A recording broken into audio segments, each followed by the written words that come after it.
Don't just end the year. Renew yourself for what's next. You are not defined by the mistakes, disappointments, or chaos of this past year.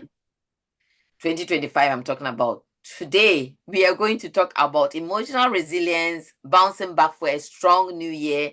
And I'm joined by a specialist, an expert, Dr. Rosalind Ceaser, who is no guest to the Breaking Through community. Welcome. If this is your first time, my name is Marian. We have real conversations about life in the workplace, life at home, and I'm the author of Breaking Through the Immigrant Handbook for Thriving in the Workplace. Like I said, I have Dr. Rosalind Ceaser with us today. Dr. Ceaser, do you mind introducing yourself and once again give us a fun fact? So thank you very much, Marian, for having me. My name again is Rosalind Ceaser. I am a clinical counselor.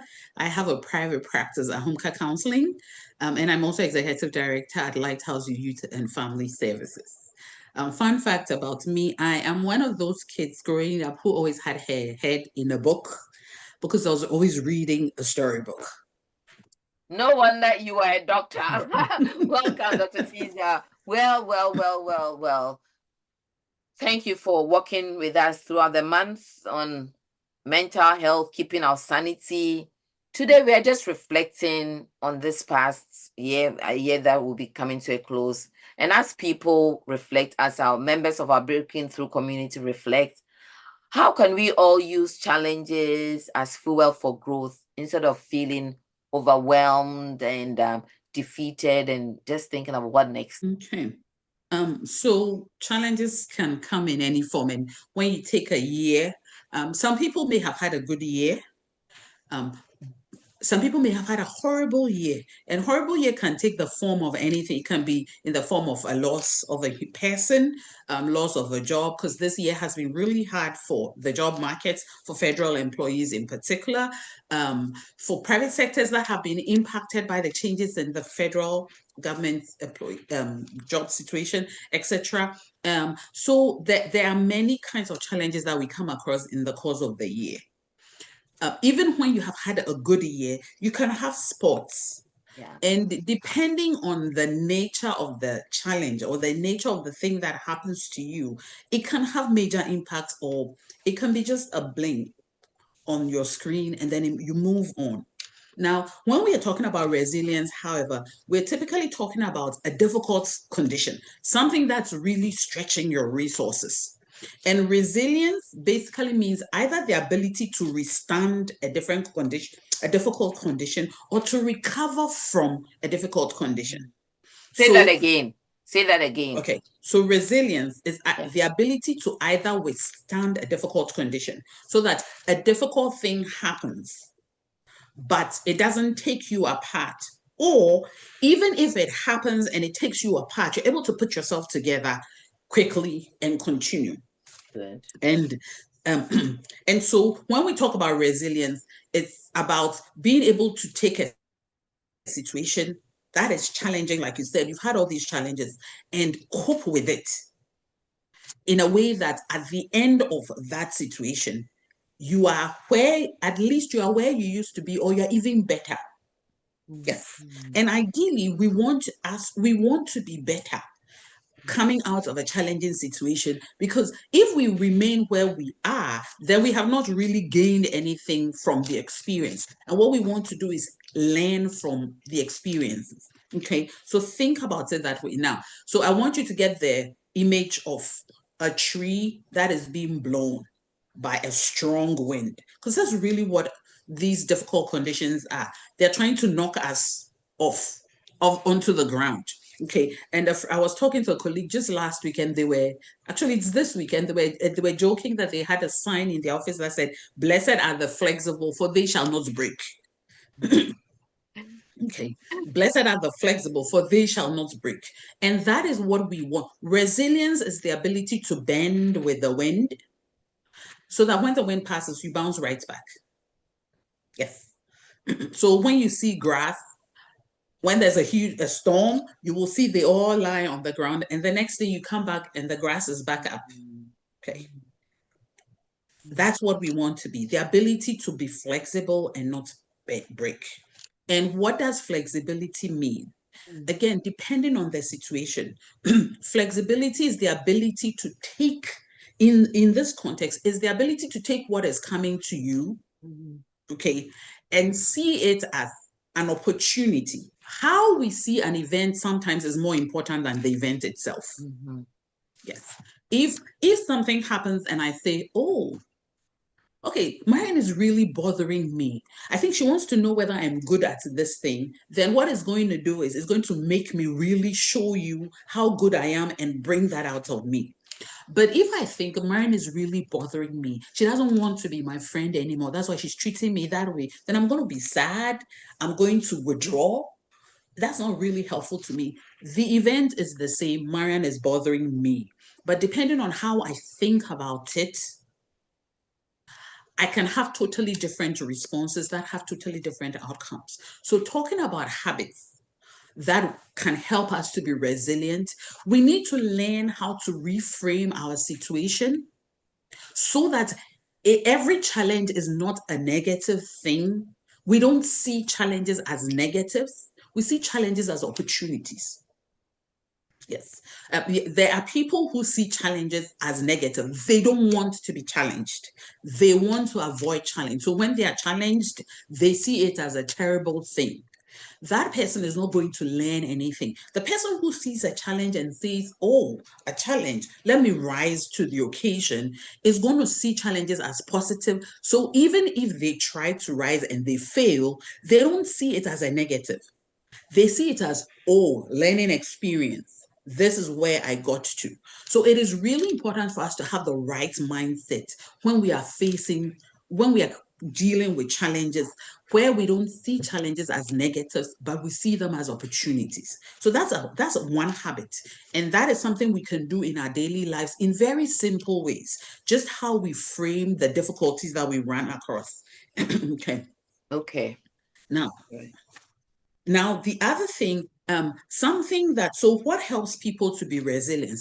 To some degree, it is a personality thing. There are some people who, by their personalities, I will use the word, they are foolhardy.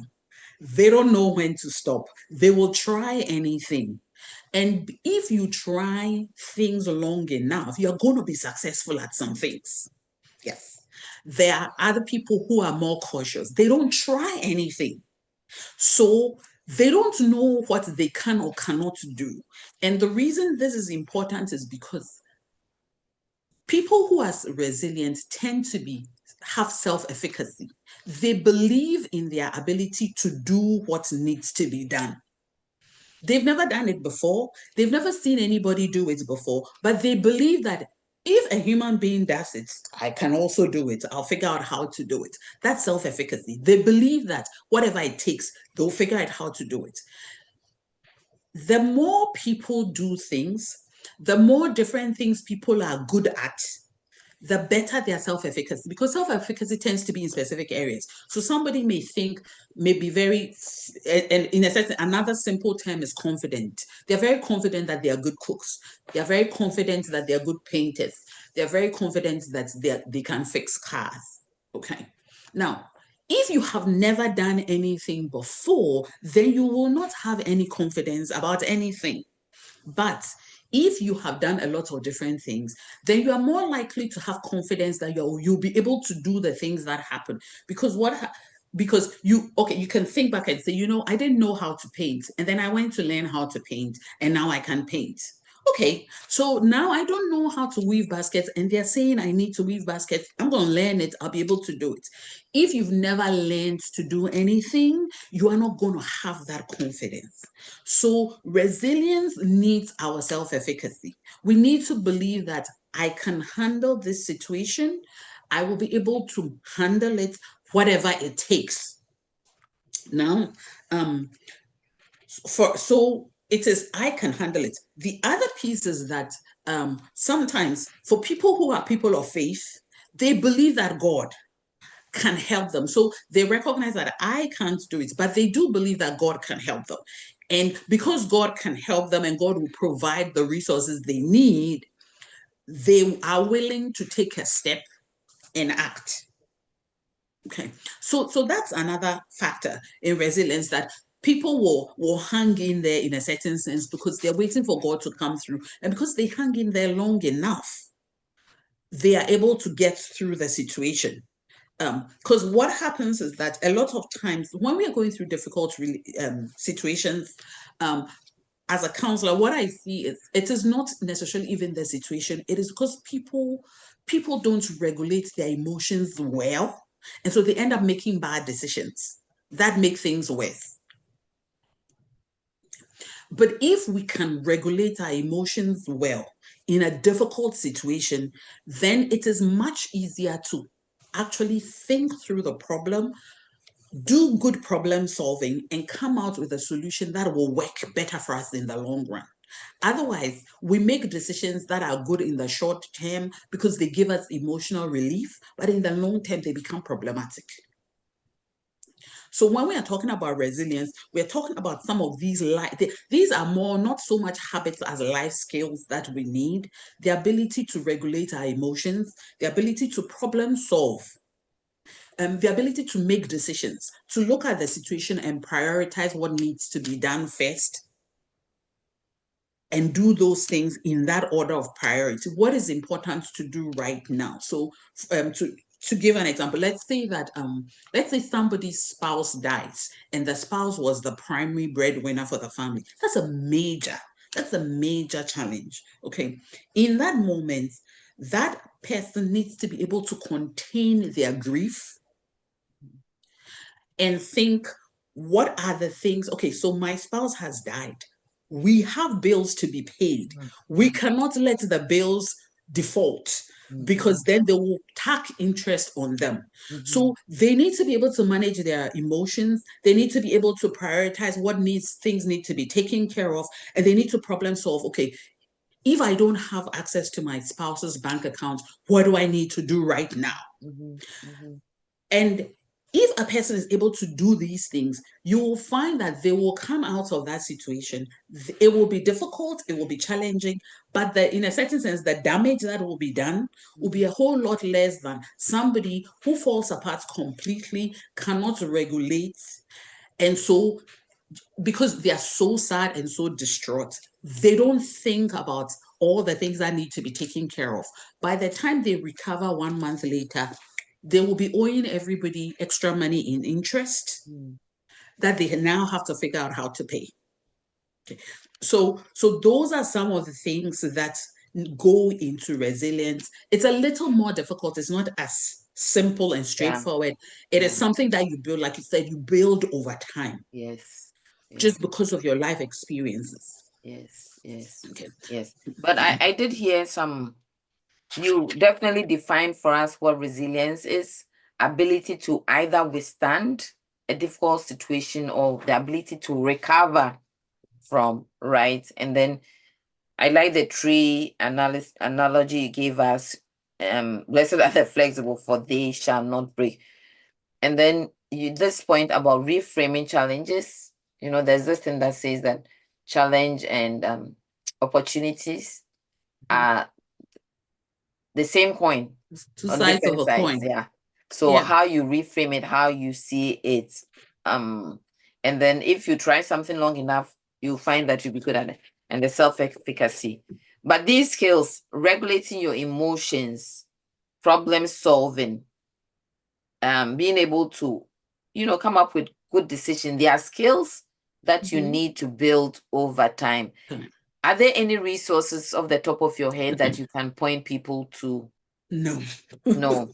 Unfortunately, I cannot think of a book off the top of my head for these ones because they are all so intense and require so many different steps. Yeah. Okay.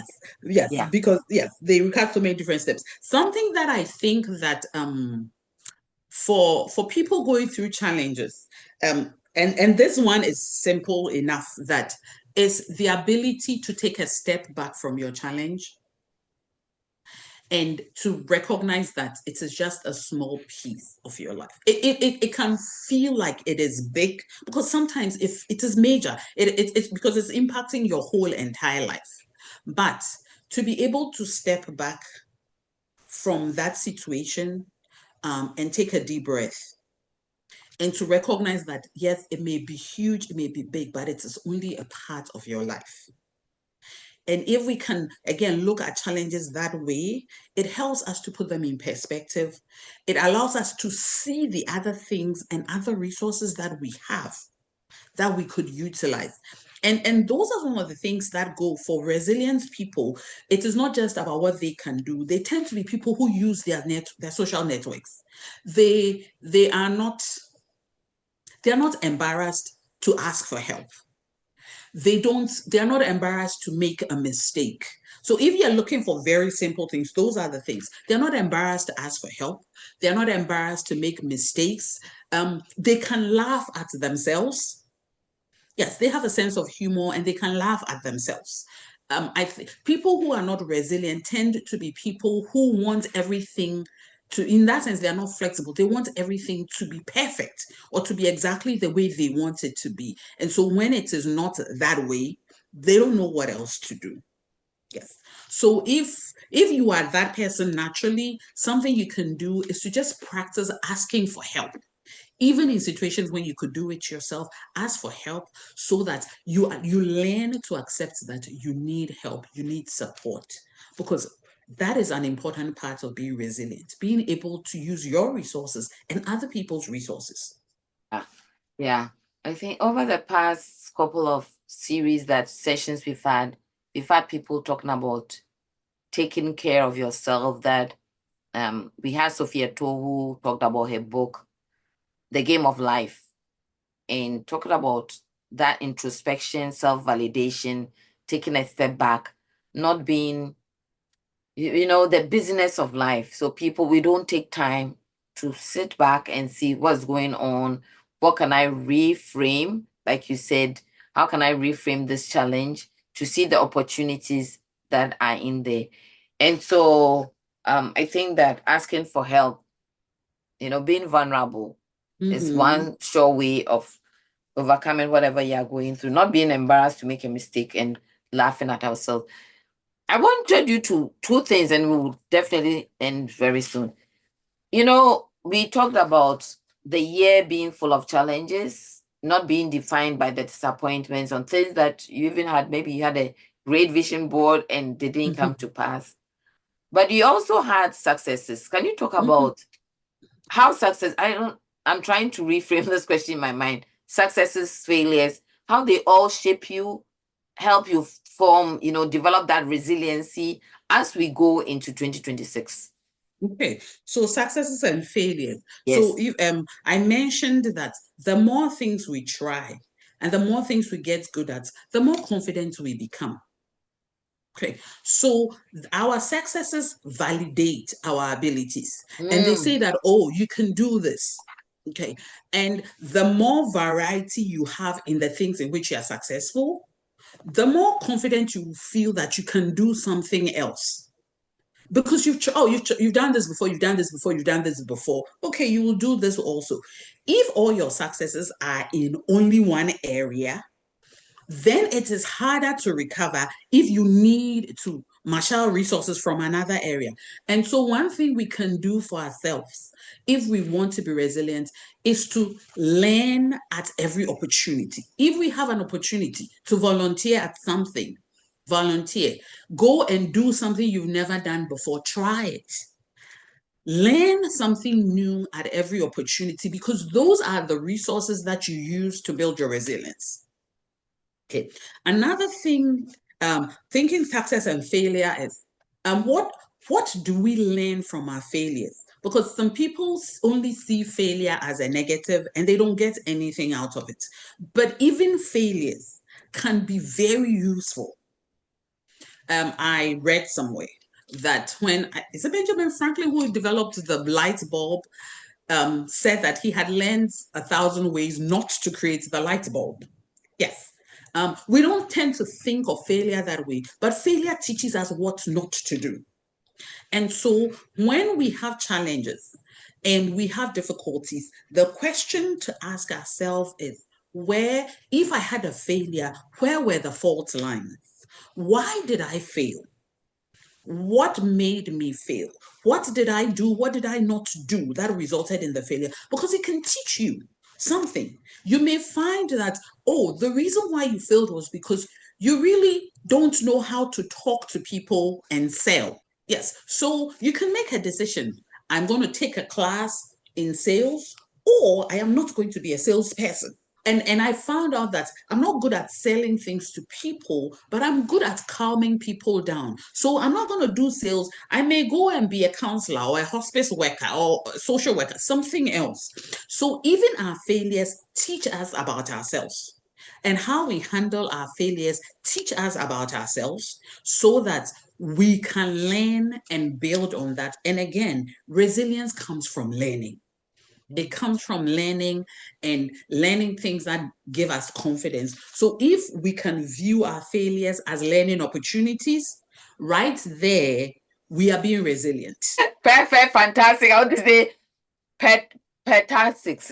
This is good. You know what? When you were talking, I was thinking about, we tend to generally sit back generally at the failure, what went wrong, what went right. Can we do the same thing to success as well? Mm-hmm. Because once you do, you'll be getting some tips on why did this go well, so well? What are the learnings, and how can I apply that to life, to the different areas of my life? Yes, I think that um, businesses tend to do that. Or let me say, the businesses that are successful, they tend to have a plan for, or a goal for a year or something. And then they come back and they sit back, they review, they look at the successes, the failures, and they look at what worked, what didn't work, why it worked, why it didn't work. And as human beings, we need to do that as individuals as well. Yes. We need to be able to see, okay, why am I so good at doing this? Yes, you were born with it, but what is it that you do that makes you different from the other people? Because if we are talking about being successful professionals, those are the things we need to be honing in on, so that we can be really successful in our professional careers. Yes, we can all write a story, but when some people write the story, people read it and they're in the place. Other people read it and it's like, okay, they were telling us about this, we understood it. Yeah. Yes. So you know that for you, your special ability is the ability to give life to words. And that's why you are so successful.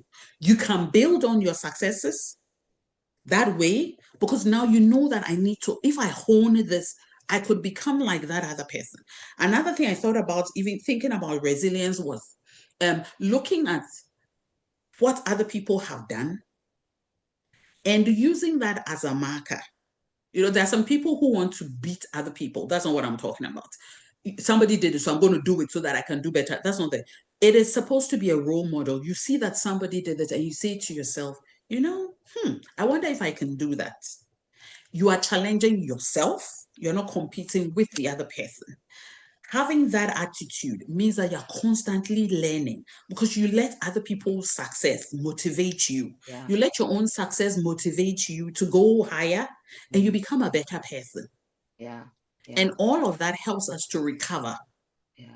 from difficult conditions and the winds that try to blow us down. So let's land the plane with this last question to our friends who, as we've talked in different sessions about immigrants, you know, I'm an immigrant. Maybe the year went quite okay, not as well as I wanted it to. Successes here, challenges here. Speak to that person as we all go into, speak to that immigrant professional, that career-driven professional, as we go into 2026 and beyond, depending on whoever, when people listen to this. And also, I'm thinking you made a comment about, look at those who have done well, maybe immigrants who have done well. What did they do? What mistakes did they make? How did they recover? Have a conversation. There was somebody somebody I follow. He said when he meets successful people, he doesn't go to what made you successful. He says, what made you successful? Tell me about some of the mistakes or the things that you have learned from, so that I avoid those. So tie it together, put a bow on it as it's Christmas, put a red bow on it, and then we will land the plane. Okay. So you said that we've had success, we've had failures, and so as professionals, what do we do? Something I like to The tell people, immigrants. Yeah. Immigrants, yes. So something I like to say, we all came with expectations. I'm an immigrant myself. We all came with expectations to this country. One of the things we need to have a reality check sometimes. One of the things we need to understand is that we can't have it all. We cannot have it all. Um, and the reason it is important in helping us to recover from difficult situations is that it allows us to accept limitations and to move beyond them. If we are intent on having what we want, then we can't move on because I'm going to get what I want or I'm not going anywhere. Whereas if I can accept that I cannot have everything I want, then when I hit a wall, I reassess and say, okay, if I can't have this, what else can I have? Okay, so it is important for us to accept that we can't have it all. We can't achieve all the goals we want just because life is not long enough to do all the things you would like to do. That is the truth. Even in the perfect, in the most ideal situation, we cannot do it all. You would want to be a lecturer, and then you would want to be in industry, and then you want to be a philanthropist, and you want to be doing volunteer work. The truth is that there are 24 hours in a day, you have one life. So sometimes we need to accept when we come across some of these failures, we need to see them not as failures per se, but as the fact that we can't have it all. We have hit a wall because we can only fit so much into our lives and not lose our minds or die. Okay, so those are some of the things that as we think about our challenges and our failures, those are some of the things we need to consider because that also, again, like I said, affects our resilience. Am I able to accept that there is a limitation? I'm not going to be able to do this. When I was 10, maybe I wanted to be an aeronautical engineer, and at this one, and at this one, and at this one, because you read that somebody had done it. Yes, but you realize that you are at the age where you are not going to be able to do those things.